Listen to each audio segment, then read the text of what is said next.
Bonjour, dans cette vidéo, nous allons présenter le Amazon Cloud Computing, ou plus communément appelé le EC2. On commencera d'abord par vous expliquer ce en quoi consiste le Cloud Computing, pour ensuite vous aborder plus en détail les sujets de l'EC2. Le Cloud Computing est une pratique consistant à partager des ressources informatiques plutôt que de les avoir sur un serveur local pour gérer des applications. Un système utilisant le cloud computing se base sur plusieurs principes, soit la disponibilité mondiale, la demande de son service engendre toujours une réponse, la portabilité, on peut l'utiliser sur n'importe quelle plateforme, telle une tablette, un ordi ou un cellulaire. Comme exemple, on a le Play Store Google. Pour continuer, il est mutualisé. On peut combiner ces ressources, qui doivent être allouées dynamiquement. Il n'y a pas de concept de serveur physique situé en lieu fixe, mais plutôt une multitude de serveurs virtuels qui peuvent se déplacer d'une machine à une autre. Le paiement est d'usage. La quantité de services est mesurée, comme son contrôle ou son adaptation. Il est aussi élastique. Le système peut s'adapter automatiquement aux exigences de la demande, comme l'illustre le graphe ci-dessus. Les fournisseurs estiment un besoin d'infrastructure et ce dernier peut s'adapter dépendamment du besoin du client. L'informatique est un domaine qui évolue de façon exponentielle. Le cloud computing est en mesure de suivre cette évolution et permet donc à ses clients d'être mis à jour rapidement. Il offre ainsi un moyen simple d'accéder à des serveurs, à du stockage, à des bases de données, ainsi qu'à une large gamme de services applicatifs sur Internet.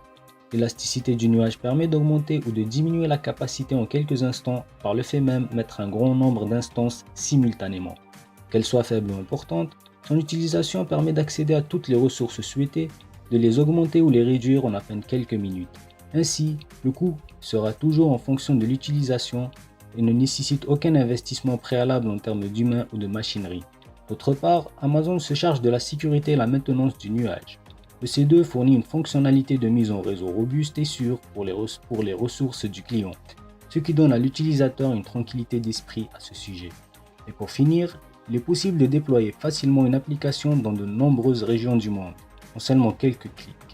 De cette manière, il est possible d'offrir une latence plus faible et une expérience plus agréable à ses clients, en toute simplicité et pour un coût réduit. Opérer avec le cloud computing nous rend dépendants de la qualité du réseau et aucun fournisseur ne peut garantir une disponibilité à 100%. D'autre part, la connexion entre les postes et les serveurs applicatifs passe par le réseau Internet et expose donc à des risques supplémentaires de cyberattaques et de violation de la confidentialité. De plus, il n'est pas toujours facile d'exporter les données de services cloud et cette option n'est pas toujours prise en compte dans le cadre d'un projet, ce qui signifie que le client risque de se retrouver piégé par son prestataire et c'est seulement dans des situations majeures entraînant des coûts supplémentaires que le client peut recourir à la solution d'exportation de données. Aussi, autre que sous forme de contrat, il n'y a aucune garantie qu'Amazon peut offrir en ce qui concerne l'utilisation faite des données du client. En ce qui concerne la question environnementale, pour supporter les services des nuages, il y a une consommation élevée d'énergie, estime Greenpeace. À titre d'exemple, si l'ensemble des fermes de serveurs des clouds constituait un pays, il serait classé 4e au rang mondial en ce qui concerne la consommation en énergie.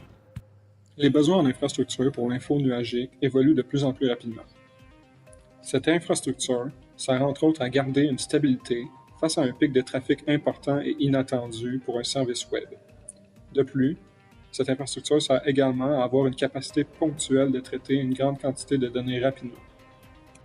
Les coûts reliés à cette infrastructure sont extrêmement importants et ne peuvent être supportés par des entreprises ayant des ressources limitées.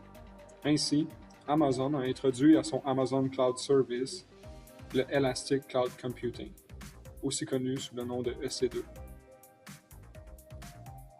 Qu'est-ce que le Elastic Cloud Computing?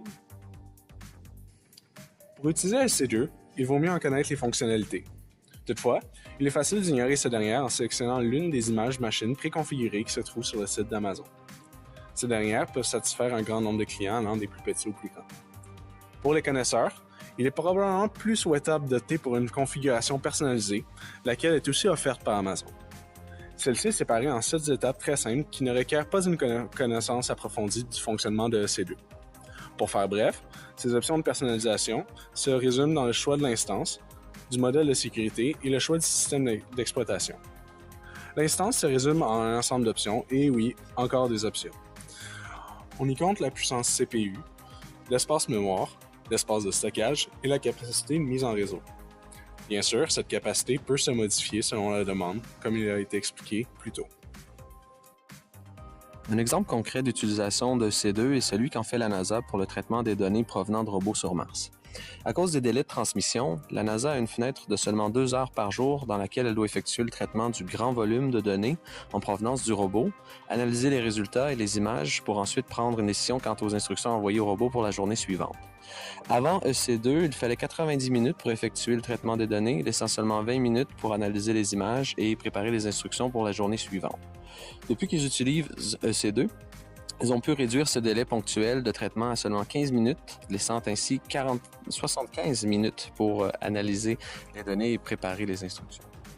N'ayant besoin de la puissance de traitement de données que pour un court laps de temps à chaque jour, le service EC2 s'est révélé approprié et bénéfique à leur projet.